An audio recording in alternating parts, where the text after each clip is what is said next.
ಧರ್ಮವನ್ನು ಕೇಳಿ ನಮ್ಮ ಮೇಲೆ ಚಿಕ್ಕರನ್ನು ಕೊಂದ್ರು ನೋಡಿ.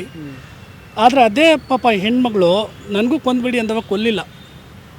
ಯಾವಾಗ ಇವರು ನಿಮ್ಮ ಸಿಂಧೂರನ್ನು ಕಿತ್ಕೊಂಡಿದ್ದಾರೋ ಅದರ ಒಂದು ನೆನಪಿನಲ್ಲೇ ಇವತ್ತು ಸಿಂಧೂರ ಒಂದು ಆಪರೇಷನನ್ನು ಮಾಡಿರುವಂಥದ್ದು.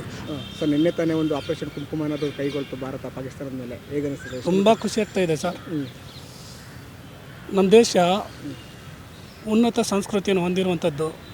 ತಾಳ್ಮೆ ಎಷ್ಟೇ ಇದೆಯೋ ಅಷ್ಟೇ ಪ್ರಖರತೆಯನ್ನು ತೋರಿಸುವಂಥ ನಮ್ಮ ರಾಷ್ಟ್ರ.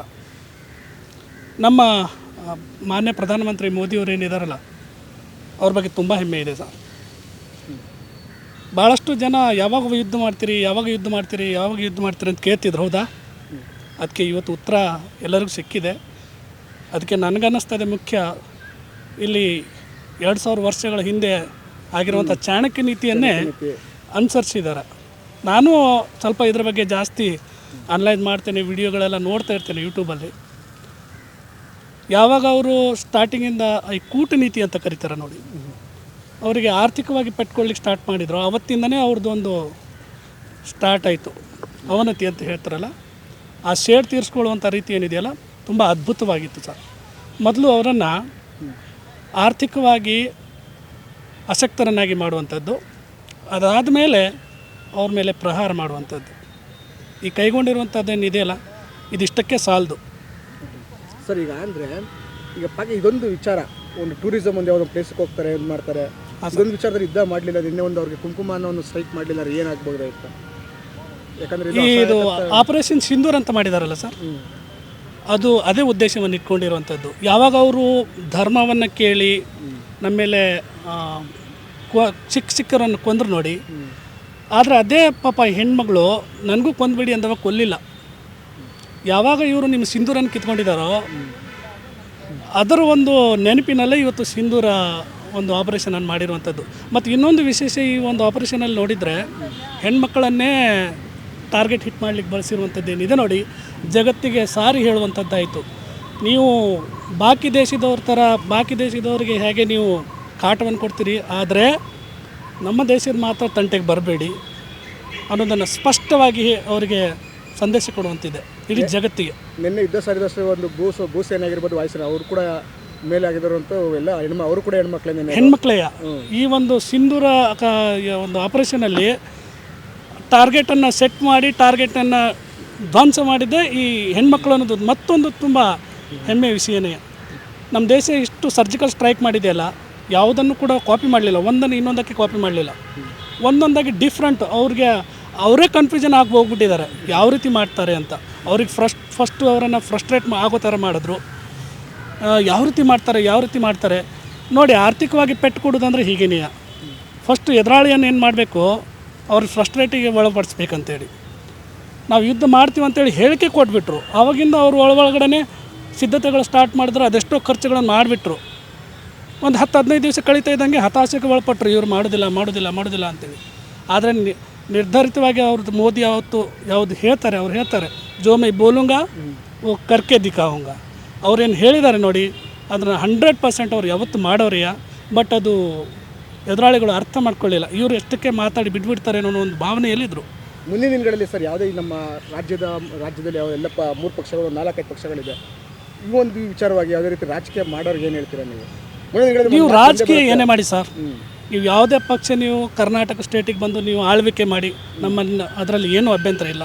ಯಾವಾಗ ನಮ್ಮ ರಾಷ್ಟ್ರತನ ಅಂತ ಬರ್ತದೆ, ಯಾವಾಗ ನಾವು ರಾಷ್ಟ್ರವಾದಿಗಳಂತ ಬರ್ತದೆ, ಯಾವಾಗ ನಮ್ಮ ದೇಶಕ್ಕೆ ಧಕ್ಕೆ ತರುವಂಥ ವಿಷಯ ಬರ್ತದೆ, ಆವಾಗ ನಾವೆಲ್ಲ ಒಂದಾಗಬೇಕು. ಅದು ಹಿಂದೂನೇ ಆಗಲಿ, ಅದು ಮುಸ್ಲಿಮ್ನೇ ಆಗಲಿ, ಪಾರ್ಸಿ ಆಗಲಿ, ಕ್ರಿಶ್ಚಿಯನ್ ಆಗಲಿ. ದೇಶದ ವಿಷಯ ಅಂತ ಬಂದವಾಗ ಯಾವ ರಾಜಕೀಯ ವ್ಯವಸ್ಥೆಗಳು ಇಲ್ಲಿ ಕೆಲಸ ಮಾಡಬಾರ್ದು. ಕೇಂದ್ರ ಮಟ್ಟ ನಮ್ಮ ಒಂದು ಅಸ್ತಿತ್ವವನ್ನು ಉಳಿಸ್ಕೊಳ್ಳಿಕ್ಕೆ ನಾವೇ ಹೋರಾಟ ಮಾಡಬೇಕೇ ವಿನಃ ಹೊರಗಿನವ್ರು ಯಾರೂ ಬರೋದಿಲ್ಲ. ಅದಕ್ಕೆ ನಮ್ಮ ರಾಜ್ಯದಲ್ಲಿ ನಮ್ಮ ಸರ್ಕಾರ ಯಾವುದೇ ಇರಲಿ, ಅದಕ್ಕೆ ಬಿ ಜೆ ಪಿ ಇದ್ದರೆ ಮಾತ್ರ ಸಮರ್ಥನೆ ಮಾಡ್ತಾರೆ ಅಂತ ಹೇಳೋದಲ್ಲ. ಈವನ್ ಕಾಂಗ್ರೆಸ್ ಸರ್ಕಾರ ಇದ್ದರೂ ಕೂಡ, ಈ ಕಾಂಗ್ರೆಸ್ ಸರ್ಕಾರ ಅವಧಿಯಲ್ಲೂ ಕೂಡ ನಾನು ಹೇಳೋದು ಒಂದೇ, ನೀವು ರಾಜಕೀಯ ಕಾಂಗ್ರೆಸ್ ಆಗಲಿ BJP ಮಾಡಿ, ಆದರೆ ನಮ್ಮ ಅಸ್ತಿತ್ವ ಅಂತ ಬಂದವಾಗ, ನಮ್ಮ ದೇಶದ ಪ್ರಶ್ನೆ ಅಂತ ಬಂದವಾಗ ನಾವು ರಾಷ್ಟ್ರೀಯತೆಯನ್ನು ಎತ್ತಿ ಹಿಡಿಯುವಂಥ ಕೆಲಸ ಮಾಡಬೇಕು. ಮುಂದಿನ ದಿನಗಳಲ್ಲಿ ಪಾಕ್ ಎದುರಾಳಿ ಆದರೆ ಈ ಭಾರತ ಏನು ಎಚ್ಚೆತ್ಕೋಬೇಕು, ಯಾವ ಥರ ರಿಯಾಕ್ಟ್ ಕೊಡಬೇಕು ಅವ್ರಿಗೆ? ಮತ್ತು ಇನ್ನೊಂದಿನ ಸರ್ ರಿಯಾಕ್ಟ್ ಕೊಡೋದು ಈಗಾಗಲೇ ಅವ್ರು ತಿಳ್ಕೊಂಡಿದ್ದಾರೆ. 2-3 ಏರ್ ಸ್ಟ್ರೈಕ್ ಆಗಿರೋದ್ರ ಮೇಲೆ ಅವ್ರಿಗೆ ಅರ್ಥ ಆಗಿಬಿಟ್ಟಿದೆ ಇನ್ನೇನಾದರೂ ನಮ್ಮನ್ನು ಕೆಣಕಿದ್ರೆ ನಮ್ಮ ಉಳಿಗಾಲಿಲ್ಲ ಅನ್ನೋ ಪರಿಸ್ಥಿತಿ ಇದೆ ಸರ್. ಮತ್ತೊಂದು ಹೇಳ್ತೇನೆ ಕೇಳಿ, ಇದು ಸ್ವಲ್ಪ ವಿಸ್ತಾರವಾಗಿ ಹೇಳಲೇಬೇಕಾಗತ್ತೆ ವಿಷಯ. ನಾವು ಇವತ್ತು ಟಾರ್ಗೆಟ್ ಮಾಡಿರೋದು, ಸರ್ಜಿಕಲ್ ಸ್ಟ್ರೈಕ್ ಮಾಡಿರೋದು ಯುದ್ಧ ಅಲ್ಲ. ನಮಗೆ ಭಯೋತ್ಪಾದನೆ ದಾಳಿ ಮಾಡಿರೋದ್ರನ್ನ ವಿರುದ್ಧವಾಗಿ ನಾವು ಭಯೋತ್ಪಾದನೆ ಖಂಡನೆ ಮಾಡಲಿಕ್ಕೆ, ಅವರನ್ನು ನಿರ್ನಾಮ ಮಾಡಲಿಕ್ಕೆ ಭಯೋತ್ಪಾದನೆ ಸ್ಪಾಟ್ಗಳಿಗೆ ಅಟ್ಯಾಕ್ ಮಾಡಿದ್ದೇವೆ. ಇದನ್ನು ಪಾಕಿಸ್ತಾನ ತನ್ನ ವೈಯಕ್ತಿಕ ದ್ವೇಷ ಅಂತ ತಿಳ್ಕೊಂಡ್ರೆ ಅದು ಅವ್ರ ತಪ್ಪು. ಅವರೇನಾದರೂ ಇದು ನಮ್ಮ ದೇಶದ ಧಕ್ಕೆ ಅಂತ ತಿಳ್ಕೊಂಡು ವೈಯಕ್ತಿಕವಾಗಿ ತಗೊಂಡು ನಮ್ಮ ಮೇಲೆ ವಾರ್ ಮಾಡಿದ್ದೇ ಹೋದಾದರೆ ಇದು ಆ ಕಾಲದ ಭಾರತ ಅಲ್ಲ. ಇದು ಪುನಃ ನಮ್ಮ ಹಳೆ ಇತಿಹಾಸವನ್ನು ಹಿಂತಿರುಗಿ ನೋಡುವಂಥ ಒಂದು ಭಾರತ ಆಗಿ ಕನ್ವರ್ಟ್ ಆಗಿರುವಂಥದ್ದು. ರಾಜ ಮಹಾರಾಜರ ಕಾಲದಲ್ಲಿ ನಮ್ಮಲ್ಲಿ ಕ್ಷಾತ್ರ ಧರ್ಮ ಅಂತ ಕರಿತೀವಿ. ಆ ಕ್ಷಾತ್ರ ಧರ್ಮವನ್ನು ಎತ್ತಿ ಹಿಡಿಯುವಂಥ ದೇಶವಾಗಿ ಕನ್ವರ್ಟ್ ಆಗಿರೋದು ಇವತ್ತು. ಈಗ ಸರ್ವಸಾಮಾನ್ಯ ಸಭೆಯಲ್ಲಿ ರಾಹುಲ್ ಗಾಂಧಿ, ಮಲ್ಲಿಕಾರ್ಜುನ್ ಖರ್ಗೆ ಪ್ರತಿಯೊಬ್ಬರು ಕೂಡ ಸೇರಿದ್ದಾರೆ ದೇಶ ಅಂತ ಬಂದು ಇದ್ರ ಬಗ್ಗೆ. ಯಾಕಂದರೆ ಎಷ್ಟೋ ಒಂದು ರಾಹುಲ್ ಗಾಂಧಿ ಅವರು ಹೀಗೆ ಹಾಗೆ, ಎಷ್ಟೋ ಜನ ಮೋದಿ ಹಾಗೆ ಹೀಗೆ ಅಂತ ಹೇಳೋರು. ಎಲ್ಲರೂ ದೇಶ ಒಗ್ಗಟ್ಟ ಈ ಥರ ಎಷ್ಟು ಮಟ್ಟಿಗೆ ಖುಷಿ ಆಗ್ತದೆ ಸರ್? ಈಗ ಖುಷಿ ಅಂದರೆ ಇಂಥ ಘಟನೆಗಳು ಆದವಾಗಲೇ ನಮ್ಮ ದೇಶದ ಪ್ರತಿಯೊಂದು ಪ್ರಜೆಗಳಿಗೂ ತಾನು ಏನು, ತನ್ನ ಕರ್ತವ್ಯ ಏನು ಅನ್ನೋದು ಇವತ್ತು ಅರಿವು ಆಗ್ತಾಯಿದೆ. ಒಂದು ವೇಳೆ ಇವತ್ತು ಆ ಪಹಲ್ಗಾಮ್ ಘಟನೆ ಇವತ್ತು ಆಗದೇ ಇದ್ದಿದ್ದರೆ ಇವರು ಒಳಗಡೆ ಕಚ್ಚಾಡೋದೇ ಆಗುತ್ತೆ ಬಿಟ್ಟರೆ ತಮ್ಮಲ್ಲಿರುವಂಥ ದೇಶಭಕ್ತಿ, ರಾಷ್ಟ್ರೀಯತೆಯನ್ನು ಎಚ್ಚರ ಮಾಡಲಿಕ್ಕೆ ಅವಕಾಶವೇ ಇಲ್ಲಾಗಿದ್ದು. ಇವತ್ತು ನೀವು ನೋಡಿ, ನಮ್ಮ ದೇಶದಲ್ಲೇ ಆಗಲಿ, ನಮ್ಮ ರಾಜ್ಯದಲ್ಲೇ ಆಗಲಿ, ಮುಸ್ಲಿಂ ಸಮುದಾಯದವರು ಸಹಿತ ಇವತ್ತು ನಾವು ಪಾಕಿಸ್ತಾನ ವಿರುದ್ಧವಾಗಿ ನಾವು ನಿಂತಿದ್ದೇವೆ. ನೀವು ಎನಿ ಟೈಮ್ ನೀವು ಏನು ಮಾಡಿ, ಒಂದಿಷ್ಟು ಜನ ಅವ್ರಿಗೆ ಏನು ಮಾಡೋಕ್ಕಾಗಲ್ಲ. ಯಾಕೆಂದರೆ ಅವ್ರ ಮಾನಸಿಕ ಸ್ಥಿತಿನೇ ಆ ರೀತಿ ಇದೆ. ಅವರು ಸ್ವಲ್ಪ ದಿನಗಳಲ್ಲಿ ಬದಲಾಗ್ಬೋದು, ಆಗದೇ ಇರೋ ಸಾಧ್ಯತೆ ಇಲ್ಲ. ಆದರೆ ದೇಶ ಅಂತ ಬಂದವಾಗ ಅದು ಹಿಂದೂನೇ ಆಗಲಿ, ಮುಸ್ಲಿಮ್ನೇ ಆಗಲಿ ಒಟ್ಟಾಗಬೇಕು. ಯಾಕೆಂದರೆ ನಮ್ಮ ದೇಶ ಎಲ್ಲರಿಗೂ ಸರ್ವಸಮಾನವಾಗಿ ಕಾಣುವಂಥ ಒಂದು ಮನೋಭಾವನೆ ಒಳಗೊಂಡಿರುವ ಅಷ್ಟೇ ಅಲ್ಲ, ಪ್ರತಿಯೊಬ್ಬರು ಕೂಡ. ಈಗ ನಮ್ಮ ಹಿಂದುತ್ವದಲ್ಲಿ ಇರಲಿ, ಮುಸ್ಲಿಮ್ದಲ್ಲಿ ಬಾಯಿ ಅಂತ ಹೇಳ್ತೀವಿ. ನಿಮ್ಮದು ವೈಯಕ್ತಿಕ ಏನೇ ಇರ್ಬೋದು, ಆದರೆ ರಾಷ್ಟ್ರೀಯ ಅಂತ ದೇಶ ಅಂತ ಬಂದವಾಗ ನಾವೆಲ್ಲ ಒಂದೇ. ಮತ್ತು ಒಂದು ನಾನು ಮೆಚ್ಚಬೇಕಂತ ಒಂದು ಎಲ್ಲರಿಗೂ ಹೇಳ್ತೀನಿ, ಇವತ್ತು ಮುಸ್ಲಿಂ ಬಾಂಧವರೇ ಆಗಲಿ, ಇವತ್ತು ನಮ್ಮ ಹಿಂದೂ ಬಾಂಧವರೇ ಆಗಲಿ, ನಮ್ಮ ದೇಶದಲ್ಲಿರುವಂತಹ ಈ ಸ್ವತಂತ್ರತೆ ಏನಿದೆ ನೋಡಿ, ಹೊರದೇಶದಲ್ಲಿ ನೀವು ಮುಸ್ಲಿಂ ಬಾವುಳ್ಳ ದೇಶದಲ್ಲಿ ಹೋಗಿ, ಮುಸ್ಲಿಂ ಬಾವುಳ್ಳ ದೇಶದಲ್ಲಿ ಹೋದರೂ ಕೂಡ ಮುಸ್ಲಿಮರಿಗೆ ಸ್ವತಂತ್ರ ಇಲ್ಲ, ರೈಟ್? ಸೊ ಆದರೆ ನಮ್ಮ ದೇಶದಲ್ಲಿ ಅಂಥ ಒಂದು ಅದ್ಭುತ ಸ್ವತಂತ್ರ ನಿಮಗೆ ಕೊಟ್ಟಿದ್ದಾರೆ ಅಂತಂದವಾಗ ಇವತ್ತು ಮುಸ್ಲಿಂ ಬಾಂಧವರಾಗಲಿ, ಯಾರೇ ಆಗಲಿ, ನಮ್ಮ ದೇಶದ ಪರವಾಗಿ ನಾವು ನಿಲ್ಲಲೇಬೇಕು.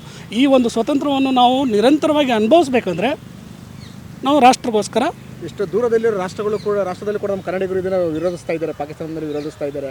ಕೆಲವು ಪ್ರೊಟೆಸ್ಟ್ ಮಾಡ್ತಾ ಇರೋದಾಗಲಿ, ಕೆಲವು ಶಾಂತ ರೀತಿಯಾಗಿ ವರ್ತಿಸೋದಾಗಲಿ, ಈ ಥರ ಕನ್ನಡಿಗರಿಗೆ ದೂರದಲ್ಲಿ ಬೇರೆ ದೇಶದ ಕನ್ನಡಿಗರು ಏನು ಹೇಳಕ್ಕೆ ಇಷ್ಟಪಡ್ತಾರೆ ಸರ್? ದೂರ ದೇಶದಲ್ಲಿರುವಂಥ ಕನ್ನಡಿಗರು, ನಾನು ಒಂದು ವಿಷಯ ಹೇಳಲಿಕ್ಕೆ ಇಷ್ಟಪಡ್ತೇನೆ ಅಂತ ಹೇಳಿದರೆ, ಈಗ ದೂರದಲ್ಲಿದ್ದವರಿಗೇನೋ ಅಭಿಮಾನ ಬೆಳೆಯೋದು ಸಹಜ ಸರ್. ಯಾಕೆಂದರೆ ಇವತ್ತು ನೀವು ಬೆಂಗಳೂರು, ನಾನು ಎಲ್ಲೋ ಬೇರೆ ಉತ್ತರ ಕನ್ನಡದಿಂದ ಬಂದವನು, ಉತ್ತರ ಕರ್ನಾಟಕದಿಂದ ಬಂದವನು ಅಂತ ಇಟ್ಕೊಳ್ಳಿ. ನನಗೆ ಯಾರೋ ಉತ್ತರ ಕನ್ನಡದವರು ಬಂದು ಸಿಗ್ಬಿಟ್ಬಿಟ್ರೆ ನಂಗೆ ಖುಷಿ ಆಗ್ಬಿಡ್ತದೆ, ರೈಟ್? ಹಾಗೆಯೇ ಹೊರದೇಶದಲ್ಲಿ ಪ್ರೀತಿ ಯಾಕೆ ಉಕ್ಕು ಬರ್ತದೆ ಅಂದರೆ ಅಲ್ಲಿ ನಮ್ಮ ಸಮುದಾಯ, ನಮ್ಮದೇ ಆದಂಥ ಜನಾಂಗ ಕಡಿಮೆ ಇರ್ತದೆ. ಆವಾಗ ಆ ಭಾತೃತ್ವ ಭಾವನೆ ಭಾಳ ಜಾಸ್ತಿ ಇರ್ತದೆ. ನಾವು ಇಲ್ಲಿದ್ಕೊಂಡು ಆ ಭಾತೃತ್ವ ಭಾವನೆಯನ್ನು ಒಂದು ವೇಳೆ ಬೆಳೆಸಿದ್ದೇ ಆದಲ್ಲಿ ಇಂಥ ಕೃತ್ಯಗಳು ನಡೆಯೋದಿಲ್ಲ ಸರ್, ನಡೆಯೋದೇ ಇಲ್ಲ.